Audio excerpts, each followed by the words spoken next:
our weekly interactive math reviews for Math 1314 and Math 1324, presented by Yvette Chuca, Ruben Carizales, and Albert Istasi.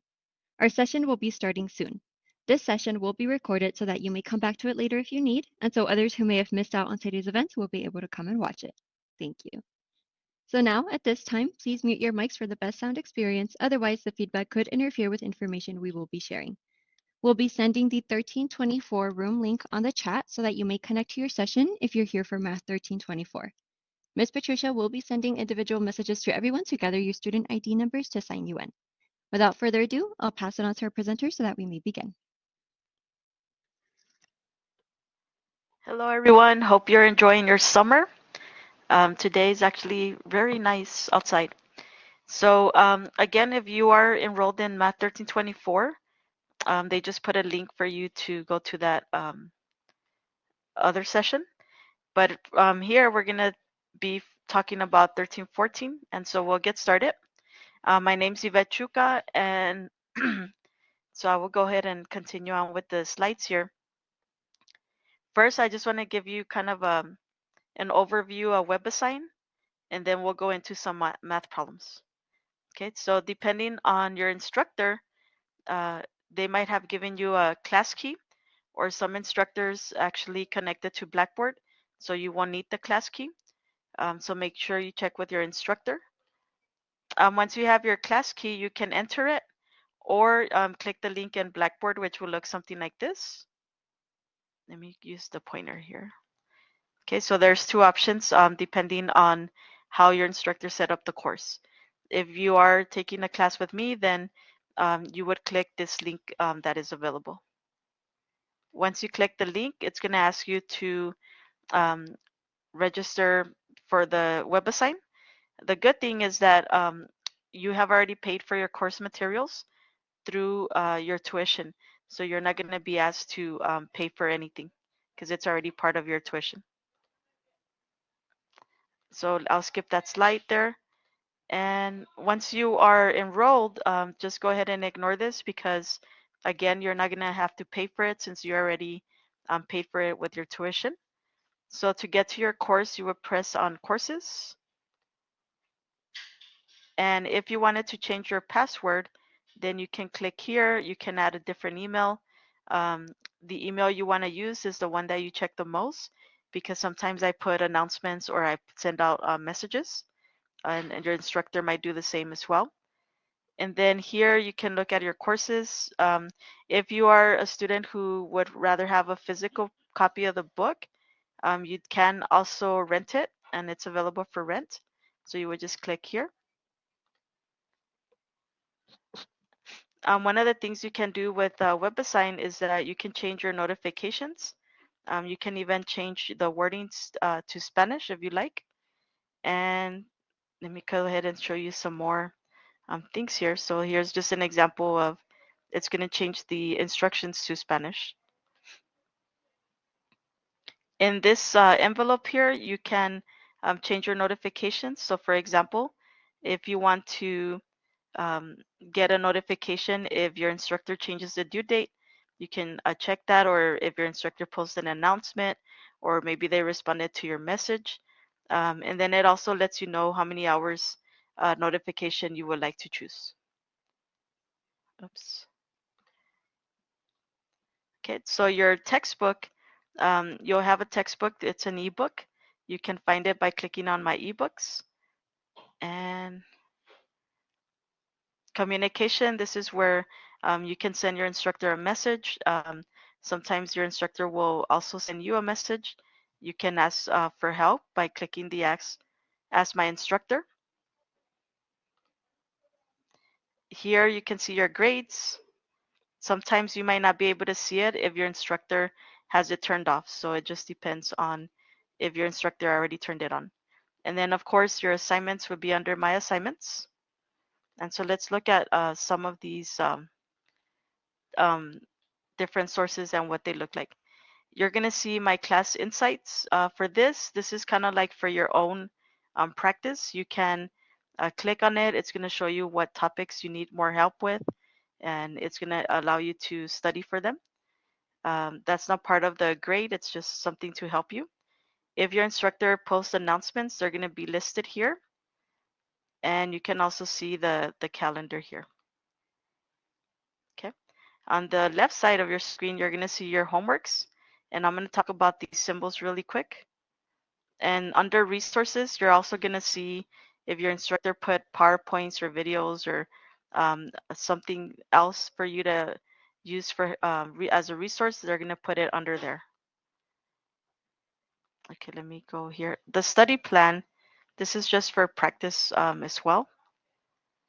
So if you look at these, if you see this symbol on your assignment, that means that the assignment is password protected.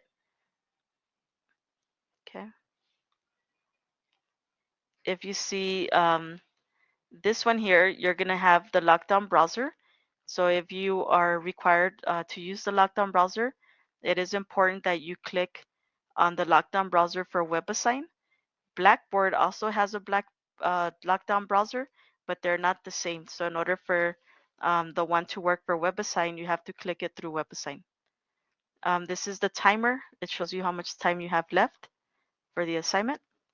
Now, when you're doing your assignments, you're going to see some tools here. You have a read it and a watch it. So this is just the book, and this is a video of a similar example. And as your instructor is a nice tool. If you're working on a problem and you get stuck, you can click on this button and it'll send the instructor a picture of the problem that you're working on. And this also depends if your instructor has enabled this button. So sometimes instructors might not have that button there. And then the request extension, that one is in case you miss the deadline and you're trying to make up the assignment. And I think that was just a quick overview of Webassign. And then we're going to start with some examples. At any time, if you have questions, please put them in the chat or just raise your hand and we'll make sure to answer those. So in 1314, the first sections are in graphing. So we're going to learn, or we're going to look at examples using these two methods, and then we'll talk about transformations. So the first method is point plotting method. And here it says to graph the equation. So they give you y equals negative 2x plus 5. So x is your independent variable. So what that means is that you can choose any value you want for x and then solve for y. So for example, if oops, let me go back. Well, that's fine. So I always like to choose some negative numbers for x, a 0, and some positive numbers. And so here x is negative 2, so I'm going to plug it in for x. So negative 2 times negative 2 is positive 4, plus 5 is equal to 9. And so y is equal to 9. So the ordered pair is going to be negative 2 and 9. And then we do the same for negative 1. So we have negative 2 times negative 1. So that's a positive 2 plus 5 is going to give me 7. So my order pair would be negative 1 and 7. And then if I input 0, then my y is going to be 5. Okay, so we keep going through the examples. And so the same for 1 and 2. So we plug in 1, we get 1 and 3. This should be a 1. And then if we plug in 2, we're going to get 2 and 1. Okay. So even though I have a 0 here, you'll see on the graph that I actually use the 1 and the 2. So this is just a typo. Once you have your ordered pairs, then you need to be careful because if the instructions say to plot the points, then all they want is the dots for each of these points. But if it says to graph the line, or if it says to sketch the line, then we're going to need to connect it with the line. So let me just go ahead and plot these points. So these are all the points. Okay. So again, if it says plot the points, then this would be your answer. But if it says to graph or sketch, then you need to put the line, and the line you're going to choose is the one that has the 2 arrows. Okay, so let me just draw my 2 arrows in there. So we have, make sure you pick the one that has the 2 arrows. Okay, so that was an example of point plotting method. And let me go to the next example. So here we have y equals 5 minus x squared. And so we're going to go ahead and plot some points, the same points. So y is equal to 5 minus negative 2 squared. Notice my negative 2 is inside the parentheses. So negative 2 squared is going to come out to 4. 5 minus 4 is 1. So my ordered pair is negative 2 and 1. Then I plug in negative 1. So 5 minus negative 1 squared. Negative 1 squared is positive 1. So 5 minus 1 is 4. So my ordered pair is negative 1. Ordered pair is negative 1, 4. If I plug in 0, we get 5 minus 0 squared, which is 5 minus 0 is equal to 5. So here's our points. And then we do the same for 1 and 2. So 1 squared is 1. 5 minus 1 is 4. 2 squared is 4. So 5 minus 4 is equal to 1. So one of the questions that I get asked often is, well, how many points should I choose for this? And so as you're learning the different types of functions, if it's a line, then you just need 2 points. And we'll talk about that in a little bit. But if it's something other than a line, then having more points is going to be necessary so that we can see what the graph looks like. So before the semester ends, you'll be able to see this equation and you'll be able to know if it's a line, if it's a circle, if it's a parabola, if it's a square root. You'll be able to know what they are. Okay, so here I plotted all my points, and if I connect them with my line, then I have this parabola. Okay, any questions on that?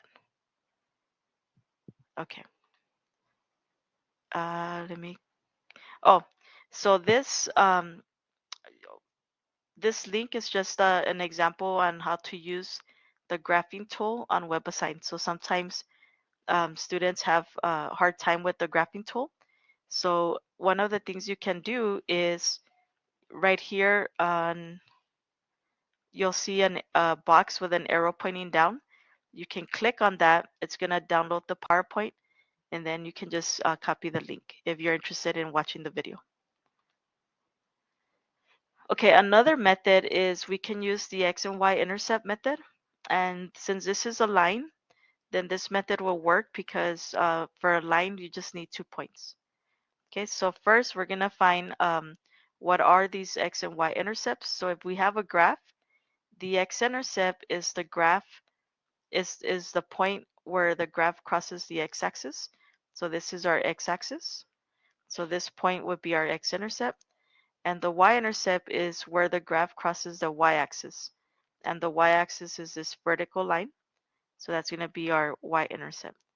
Now, if you notice these points for the X-intercept, Y is always going to be 0. And for the Y-intercept, X is always going to be 0. So we can use that information to help us solve for the ordered pairs. Okay, so let's look at the X-intercept for this equation. So since I'm looking for the X-intercept, we're going to let Y equal 0 and solve for X. So if Y is 0 and I solve for X, I'm going to subtract 5 on both sides. So I end up with negative 5 is equal to negative 2x. Divide by negative 2. So negative 5 divided by negative 2 is positive 5 halves. So here's 5 halves, comma 0. So that's going to be our X-intercept. The Y-intercept, we're going to let X equal 0 and then solve for Y. So if X is 0, we get negative 2 times 0 is 0, plus 5 is 0, 5. And now I have my 2 points, so I can plot those points. So here's one and here's another one. And on Webassign, if you're trying to put a fraction, it's better to put the fraction, because if you try to round and it's not an exact number, then it's going to be a little bit hard. So 5 halves, you can guess where it is, but once you plot the point, if you want to make sure that it's exact, then as soon as you click this point, it's going to open up a window over here where you can actually type the 5 halves. Okay, so now I can connect my dots, and that's going to be my line. Okay, so that was some examples from 1.1 and I believe 1.2. Okay, so let's go on to the next slide. Writing equations of a line. So Chapter 1 focuses a lot on linear equations. And so a linear equation can be written in any of these forms. So we have ax plus by is equal to c, y minus y1 is equal to m, x minus x1. That's called the point slope form, and m stands for slope. And then y is equal to mx plus b. So m is your slope and b is your y-intercept. Okay. So we have y equals mx plus b. And notice that the b is going to be your y-intercept. So again, x is always going to be 0. Okay. So in order to write the equation of a line, there's two things that we need to know. We need to know the slope and the y-intercept. If you have those two things, then you can always write the equation of a line. So here it says write the equation of a line with slope 4 and y-intercept 5. So they give us the slope of 4, so that's m. The y-intercept is 5. And so here's my slope-intercept form. So I'm just going to substitute m to be 4 and b to be 5. And that would be your answer. Of course, it's not always as simple as this, right, where they give us the slope and the y-intercept. So we'll look at some different examples. Write the equation of a line with slope -2 and passes through the point 0, -4. So the question is, do you know the slope? Yes. Do you have the y-intercept? They don't tell me that this is the y-intercept, but I know that whenever x is 0, that number is always going to be the y-intercept. Okay, so let's go ahead and write those. And I already said that. So m is -2 and 0, -4 is the y-intercept. So now I just need to plug it in. So m is going to be -2 and b is going to be -4. And so that would be our answer.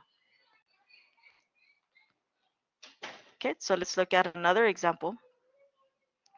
So here it says write the equation of a line that passes through the points 1 and -3 and 0, 4. So again, the questions are we given the slope and y-intercept? So here they don't give us the slope, but the question is, do we have enough information to find the slope? So this week you're working on section 1.3. It talks about how to find the slope, and it also talks about writing the equations of a line. So to find the slope, we can use the slope formula. M equals y2 minus y1 divided by x2 minus x1. And so we'll go ahead and do that. So here I can call this x1 as long as I call this y1. And I can call this x2 as long as I call this y2. If you wanted to, you could also say x1 for 0 and y1 for 4, x2 and y2.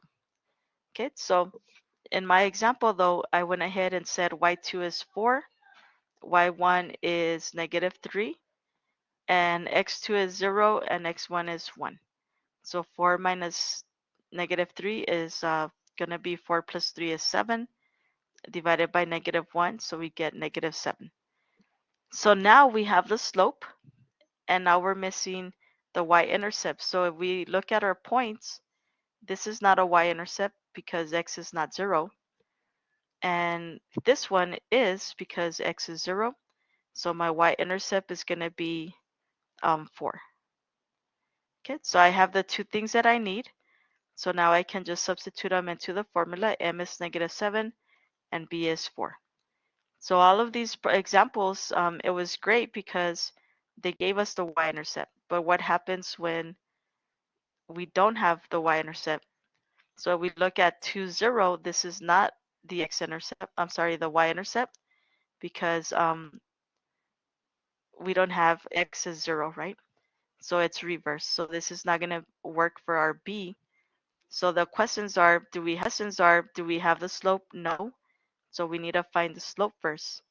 So we get y2 minus y1.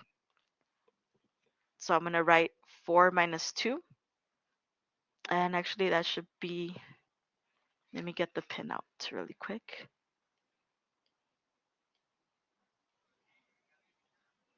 Okay, so here we have y2 is 4 minus y1, which is 0, divided by x2, which is negative 1, minus 2. So we get 4 minus 0 is 4. Negative 1 minus 2 is negative 3. Okay, so our slope is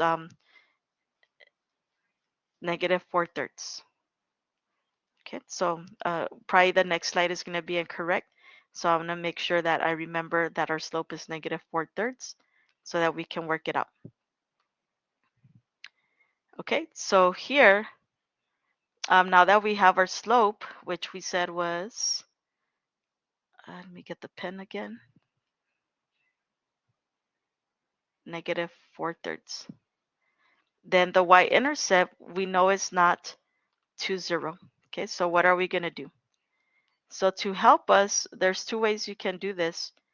One of the ways is to use the point slope, which is y minus y1 equals mx minus x1. And the other way is to use y equals mx plus b. And so either method is will work. And so it's just really up to you to decide which method you prefer. Okay, so let's see which method I chose here. And so now we're going to need our slope, and we're going to need 1 point. So you can use this point or you can use this point. It doesn't matter. Okay, so I'm going to go ahead and work it out so that we can use the right slope. So let me get my pen again.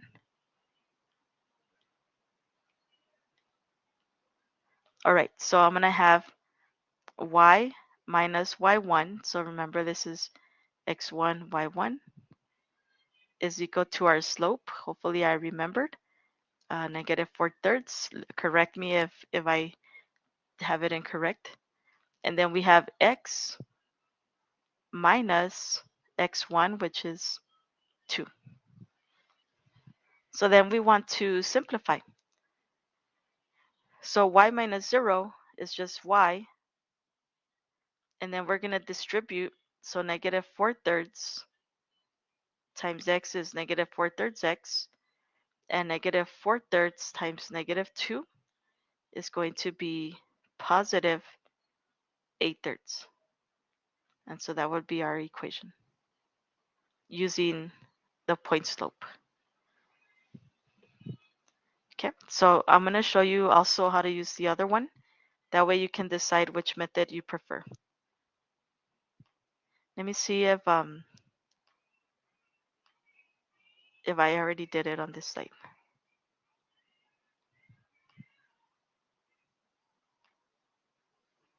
Okay, so let's go ahead and do, so let me just scratch this off. So I'm going to scratch this off. Now I'm going to use this method, okay? So for this method, you also need 1 point. So I'm going to use the 2 and 0. So y is 0. Oops. And m was negative 4/3. And then x is 2. And then we have plus b. So in this example, we don't know what b is. That's what we're trying to find. So we get 0 is equal to negative 8/3 plus b. And so if we solve for b, we get b is equal to add 8/3 on both sides, 8/3. So now you know b, you know m.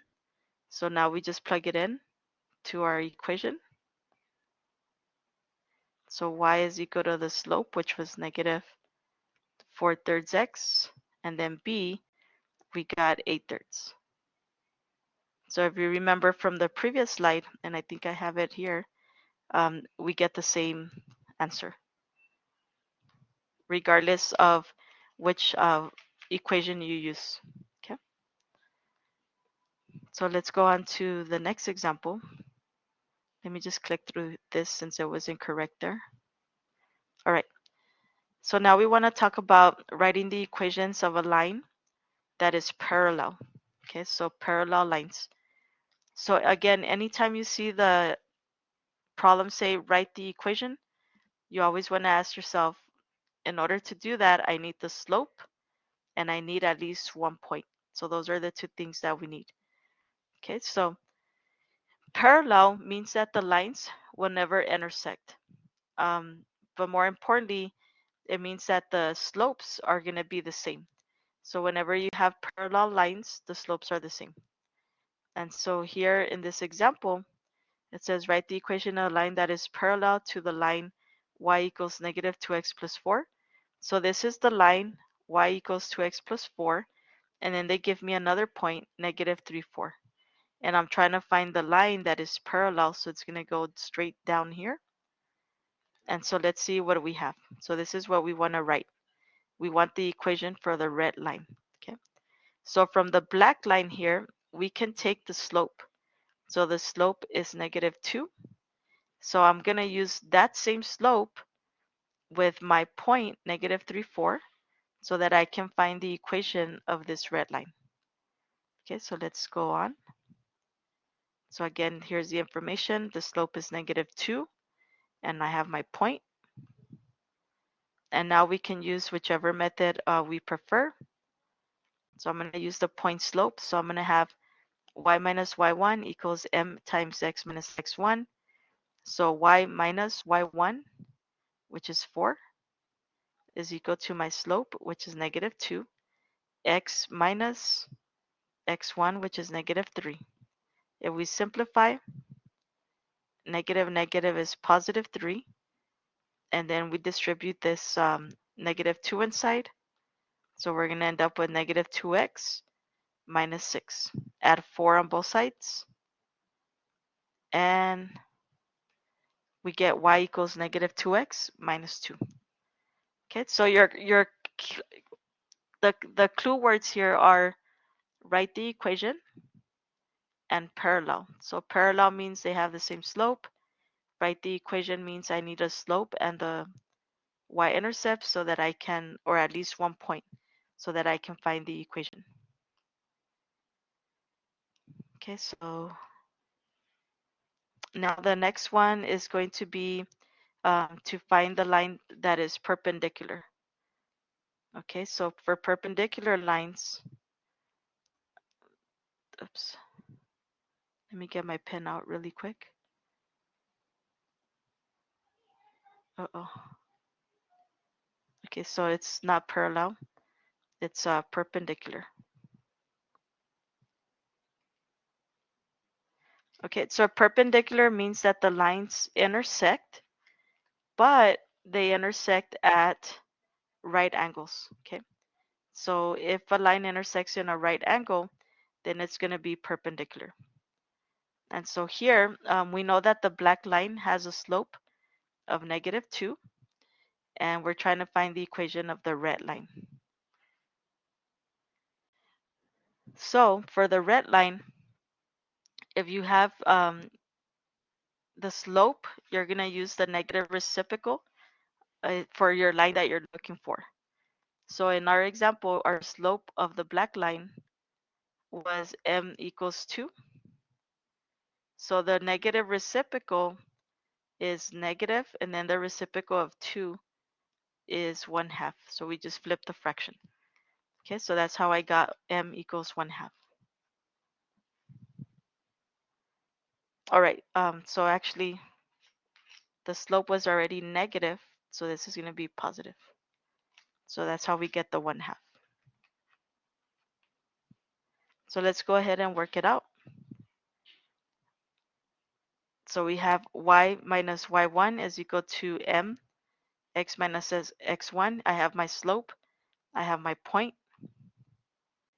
And so if we plug it in, we get y minus 4 is equal to half x minus a negative 3. I'm going to distribute that half inside.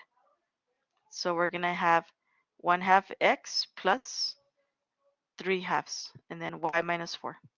So we're going to add 4 on both sides. So 3/2 plus 4.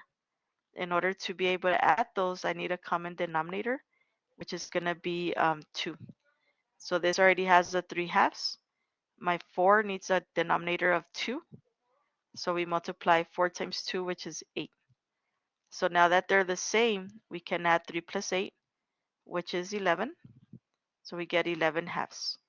So our equation is y equals 1 half x plus 11 halves. Okay, so this was for okay, so this was for evaluate combinations of functions and functions. So this is the beginning of towards the end of 1.4, but more like 1.5. So for those of you taking 13, 14, 10-week classes, you're going to start seeing this next week. So this is kind of a preview for you. And for those of you taking summer 1, then this is something that was already going to be due this week. Okay. So function notation. We've been used to seeing the variable y. So y can be called f of x. So it's kind of a nickname that it can have. So y is also f of x. Whenever you see f of x, just remember that's your y. And so what we have here is our previous problems. We have y equals x squared minus 2. This is what we call an equation, but now we can express it as f of x equals x squared minus 2, which is going to tell us that this is a function. Okay, and so notice y and f of x, they're going to be totally the same. So if we have our function f of x equals x cubed minus 2, we want to know what does f of negative 3 mean. Okay, so if we're going to replace the x with the value of negative 3. So inside, this is your x. You're going to find the x over here, and we're going to substitute it with negative 3, and then we're going to evaluate it. So negative 3 squared is 9 plus 2 is 11. Okay, so what happens is it's still creating an ordered pair for us. So x was negative 3, and then when we plugged it in, we got the output of 11. So our ordered pair is negative 3 and 11. So here's a couple more examples. Given f of x equals square root of 3x minus 2, evaluate the following. So when x is equal to 2, we're going to find the x. So here's my x, I replace it with 2. And here's another x, I replace it with 2. 3 times 2 is 6, minus 2 is 4, which is the square root of 4 is 2. So for b, they want us to replace x with a. So here we just get f of a is equal to the square root of 3a minus 2. There's nothing else that I can do with this. So this would be my answer. And then for c, we have 6 plus h. So anywhere you see an x, we're going to replace the x with everything that's in the parentheses. So 6 plus h. And then we can simplify. 3 times 6 is 18. 3 times h is 3h minus 2. 18 minus 2 is 16 plus 3h. Okay, so let's look at this graph. Some things to note here. First, notice that one point has an open circle and one point is filled in. So these mean something important. So if you see an open circle like this, that means that this point is not part of the graph. It's not included. And if it's filled, then that is included. So you might be asking yourself, well, why do we use an open circle, right? So let me give you a quick example before we do these problems that I like to share with my students. So here's 0 and here's 1. So let's say that we don't want to use 1. We would have an open circle at 1. Okay. The reason we put it there is because we want to include all the numbers that are close to 1. So we know that between 0 and 1, we have a half, right? And between a half and 1, we have some more numbers.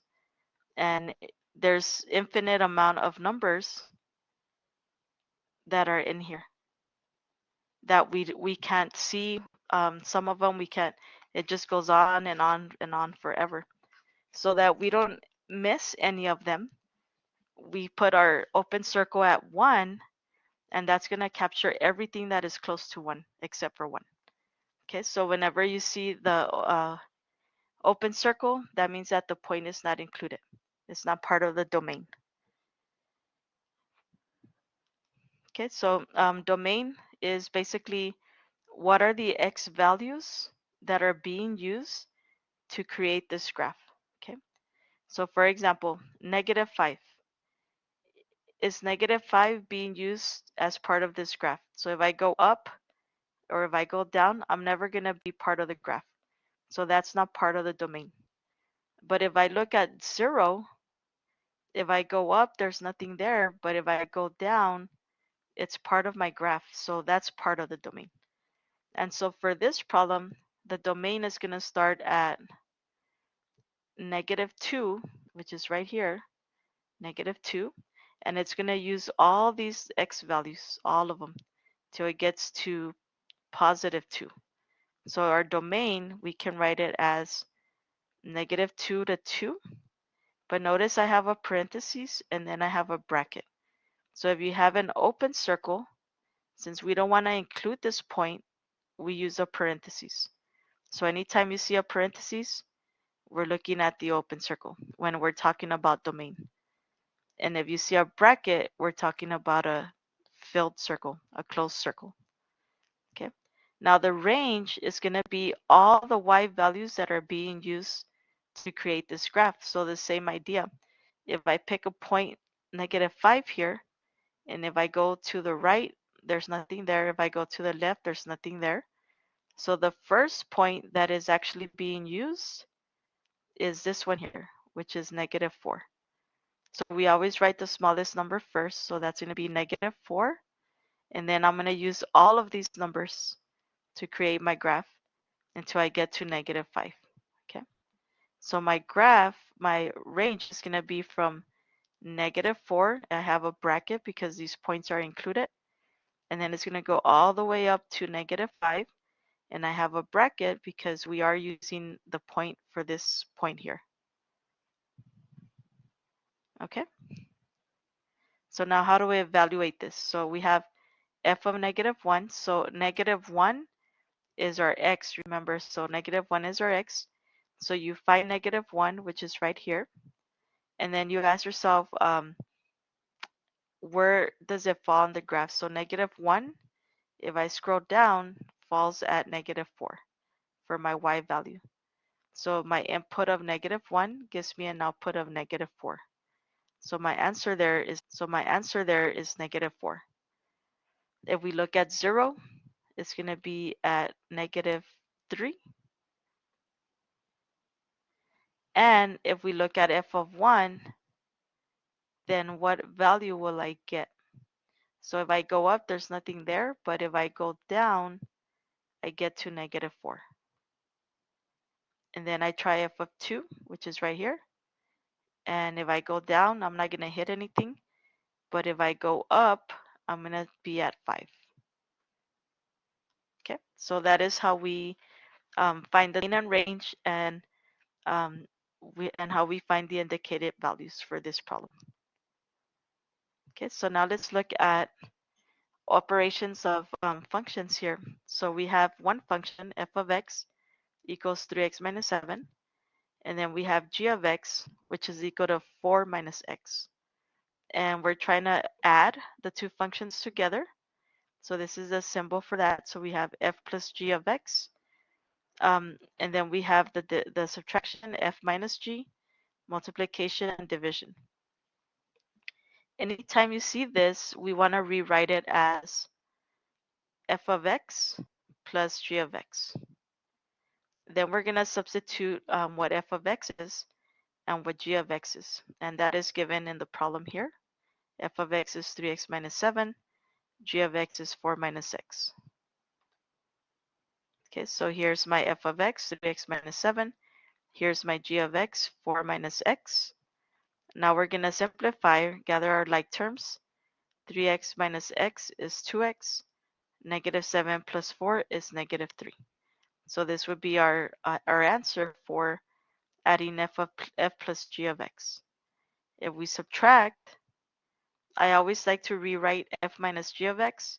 I always like to rewrite it as f of x minus g of x. We're going to substitute what they are. So f of x, again, is 3x minus 7. So I write it down here. And g of x is 4 minus x.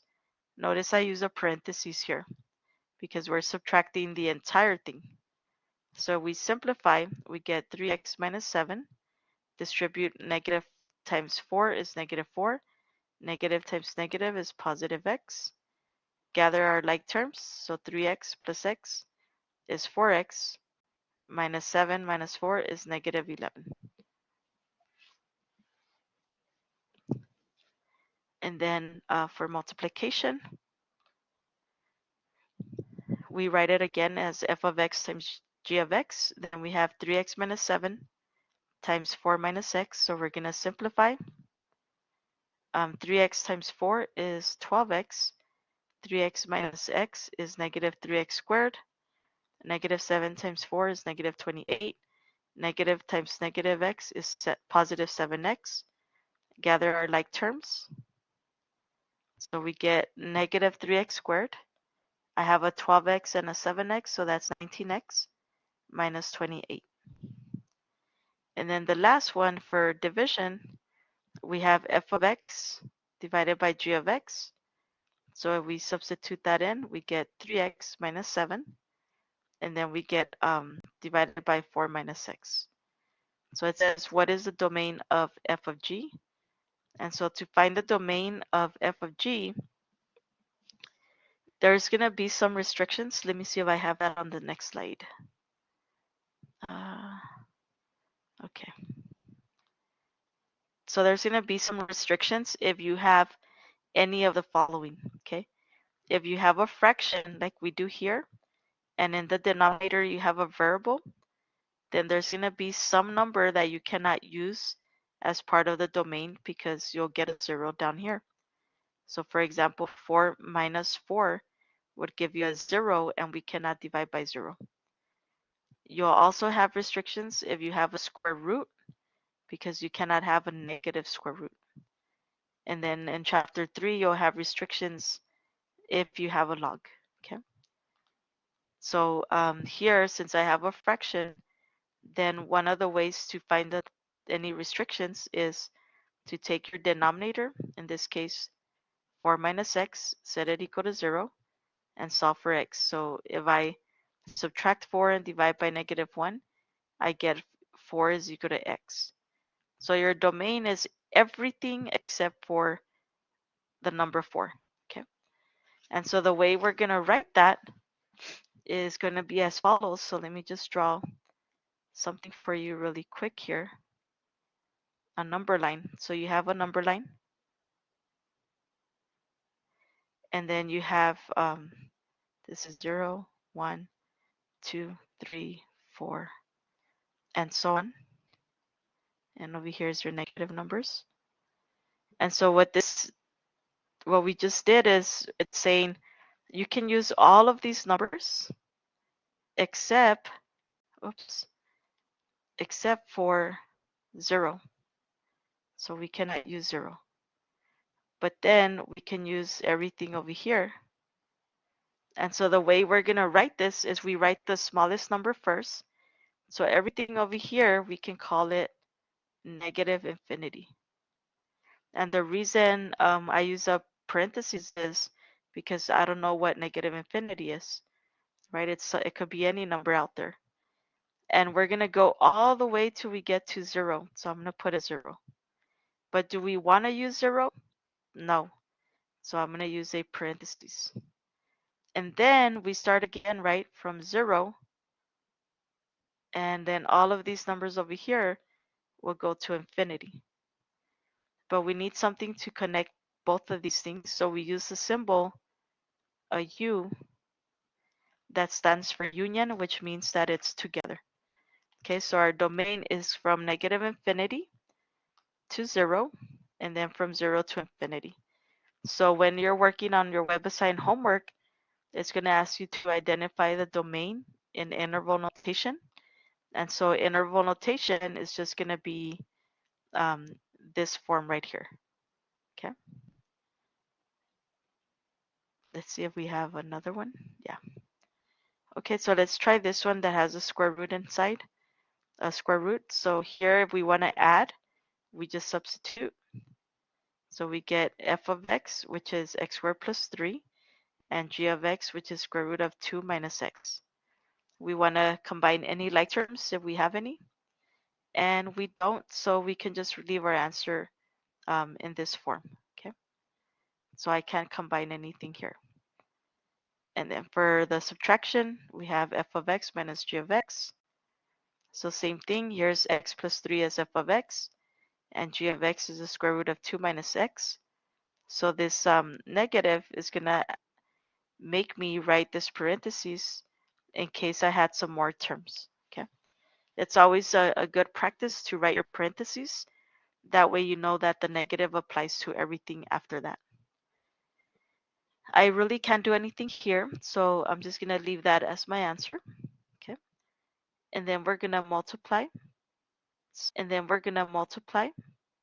So let's go to the multiplication and substitute the values. So we have x squared plus 3 times 2 minus square root of x. And so you could multiply this out. You could have x squared times the square root of 2 minus x plus 3 times the square root of 2 minus x to simplify that. The division is x squared plus 3 divided by square root of 2 minus x. Okay, so earlier, I think the next question would be, what is the domain? Yes, okay. So earlier, I mentioned that to find the domain, you're going to have restrictions if you have a fraction. Do we have a fraction? Yes, and that fraction does have a variable in the denominator. So that means that there's some restrictions there that we need to consider. And then the second restrictions is if you have a square root. And in this example, we have a square root as well. Okay, so you have double restrictions here. So let's go ahead and find those numbers. So first, for the fraction, we take the denominator, set it equal to 0. So in order to get rid of this square root, we square both sides, and the square root and the square become a 1. In other words, some people like to say they cancel. It really becomes a 1. So we're going to have 2 minus x, and then 0 squared is just 0. So if we subtract the 2, divide by negative, we get x is equal to 2. Okay, so here that's going to be just for the fraction part. But we also have to consider the square root. So the square root, we're going to take what's inside of the square root, which is called the radicand. So we're going to take the 2 minus x, and we're going to set it greater than or equal to 0. So here I'm going to have, I'm going to subtract negative 2, or subtract 2 on both sides. So I get a negative 2. Let me write an extra step in here. That way we can see it better. And okay, so here we're going to have negative x is greater than or equal to negative 2. And then we're going to divide by negative 1. And so we get x. Anytime you divide or multiply by a negative and you have an inequality, it causes the inequalities to switch sides. So instead of greater than or equal to, now it's less than or equal to positive 2. So that's where this came from. So if you divide or multiply by a negative, we have to switch the inequality. So whenever you do the square root, what it's telling you, just for this part, I'm going to write it up here, is that your domain is all numbers, in this case, less than 2. So we use this as kind of like your starting block. So your domain just for the square root is all numbers less than 2. And then for the fraction, it's all real numbers except 2. Okay, so somehow we need to put this together. So let me go ahead and erase this so I can rewrite it. Let me look for the eraser. so we can have some space.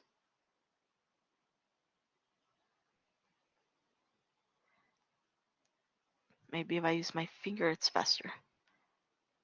Yeah.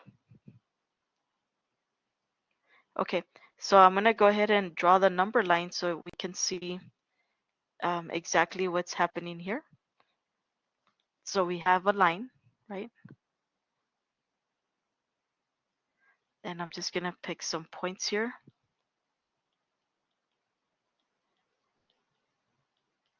And I'm gonna use a different color for each function. So I'm gonna use blue for the fraction. So for the fraction, we know that all of these are okay. We can use them in our domain except for this one. And then we can use all of these. So let me make the X green, okay? And then for the square root, it's telling me that my domain is actually gonna go from this number, and I can use everything on this side, okay? So to get the domain, it's gonna be what they have in common. So if you notice on my picture, only this side is common to both. And so my domain here, you always write the smallest number first, is negative infinity all the way to 2. But the reason we use a parentheses is because we cannot use the 2 because it causes the denominator to be 0. And so that's how we get negative infinity to positive 2. So I always like to write these number lines just to kind of have a more of a visual. So when you're doing these problems, if it helps, draw yourself a number line, use different colors, and see what they have in common. Okay, so those were operations of functions. So these, you'll find them, I think they're in 1.7. So for sure, if you're a 10-week class, you're going to see this stuff next week. The good news is that the staff here has been putting some links up for you. So you'll be able to come back to this video next week if you need it to go over some of these problems. If you're in a 5-week class, then you're already looking at this probably due this weekend, right? So let's see what this little symbol means, okay? So this is not a multiplication symbol. This symbol, if you see it, is called the composition of two functions. And so let's see what it means. So whenever you have this, you can rewrite it as f of g of x. And basically, we're going to evaluate what g of x is. And whatever we get, we're going to go put it back in the function f.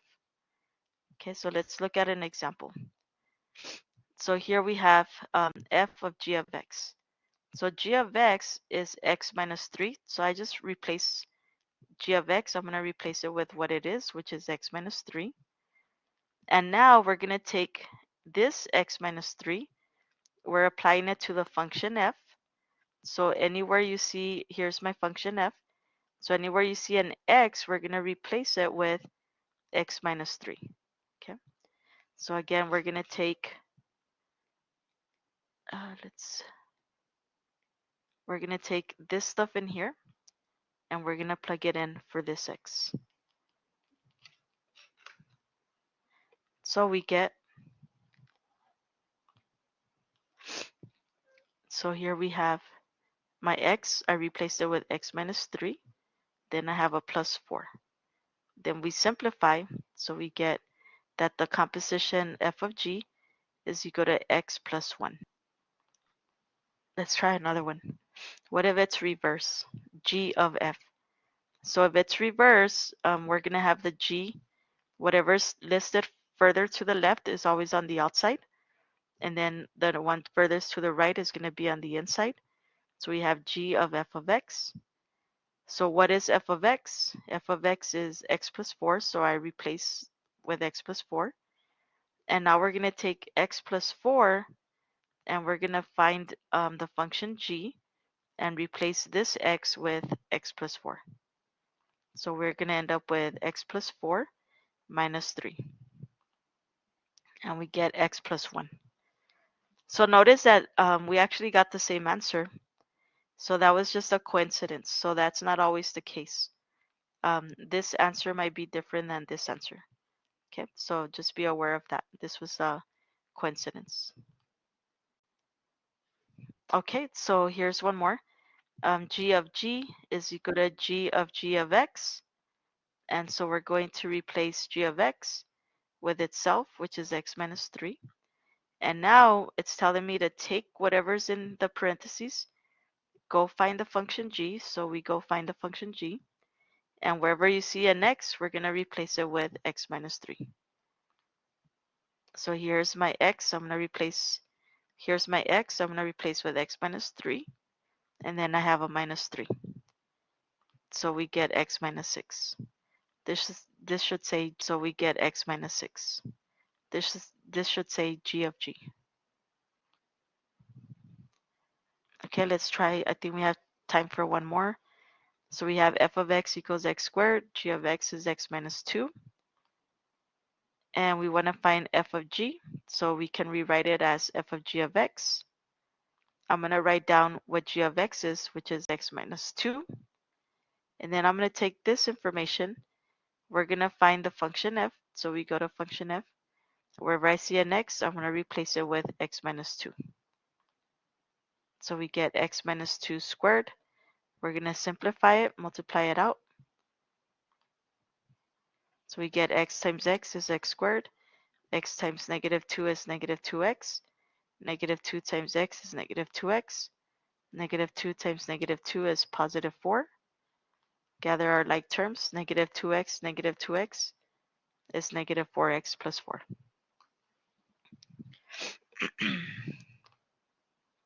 If we reverse it, f of x is x squared. So here's my x squared. I'm gonna go find g. Here's g. Wherever I see an x, I'm gonna replace it with x squared. So we get x squared minus 2. So notice that this answer, x squared minus 2, is not the same as this answer. So that's why just reversing the order doesn't always give you the same thing. So they can vary. Okay, so then let me see it. Let me skip this one. That way we can do a different one. I have about 2 minutes left. So it says to find the domain. So this one's a good one. So first let's do letter A. So f of g of x. So g of x is x squared. Wherever I go to f, I'm going to replace x with x squared. And so we get x squared plus 4. So that's going to be our function, right? So now let me go to the domain because the domain is a little bit different. So I'm still going to work with A, okay? So B is already done here, but let's work with A. So to find the domain of a composition, you want to find the domain. If we look at our answer down here, this one, you can't just find the domain of our answer from the composition. So there's actually 2 steps you have to do. So first, let's find the domain of f. So remember the domain of f, here's my function f, is x plus 4. So if I solve for x, I'm going to get x is greater than or equal to negative 4. So my domain's going to start from negative 4 to infinity. And then I'm going to find the function g.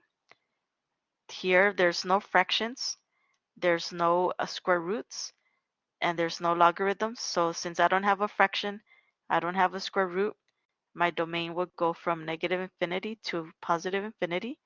That means that there's no restrictions, okay? So no fractions, no square roots, then you have negative infinity to positive infinity. Now to find the domain of f of g, this is what you want to do, okay? The second function in this case is g. So you're going to consider the domain of g. And so here's my domain for g. We said was negative infinity to positive infinity. And then you're going to consider the domain of the composition. So this was my composition, and we said that the domain for this is going to be negative infinity to positive infinity. Okay, so what do they have in common here? Well, this is negative infinity to positive infinity, negative infinity, they have everything in common. So my domain is going to be negative infinity to positive infinity. But what if it was reversed? Look at this one, g of f. Okay, if it was reversed, notice what happens. Okay, so f and g are still the same. But now g of f, x plus 4, the domain for this is negative infinity to positive infinity because there's no fraction, there's no square roots. But now the second function is f. So for f, we said that the domain starts from negative 4 to infinity. But then for the composition itself, it's negative infinity to positive infinity. So what is this negative infinity, positive infinity have in common with negative 4 to infinity? Well, the only thing common would be negative 4 to infinity. Okay, so you only have to worry about these if you have the compositions. But I believe I'm out of time. So again, if you want to download this PowerPoint, just click on the arrow here. And I do recommend they were putting the links to the YouTube channel. If you're a 10-week student taking a course 10 weeks, if you go look at the spring, or actually, uh, yeah, you can look at the spring recordings. They're like by topics, and you'll be able to find the topics there. So for those of you that are my students, I will be sending you links to the videos that will help you for that week.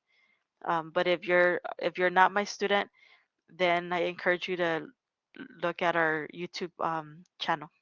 So I'm going to pass it back over to Ms. Salazar, and then we'll go from there. Thank you, Ms. Truca, for your presentation. If anybody would like to download a copy of this presentation, you can go to the top right corner and click on the box with the arrow going down while the presentation is on the screen. Again, we do want to remind you guys about the previously recorded sessions, which are going to be available on the YouTube playlist. This session will also be available on that playlist later today. Before you all leave, I want to share the TV sessions that we will have next. Join us again next week at 1 p.m. for the Student Success Presentation, Educational Plans to Focus on Your Degree. And again at 3 p.m., we will be back with Happy Math Hour, where Math 1314 will cover quadratic equations and graphing, synthetic division, and finding zeros. And Math 1324 will cover factoring and exponential functions into logarithmic form. Thank you all for coming in today. We hope you all have a lovely weekend. If anybody has any questions, feel free to use the chat box or your mic. We hope to see everyone again for Happy Math Hour.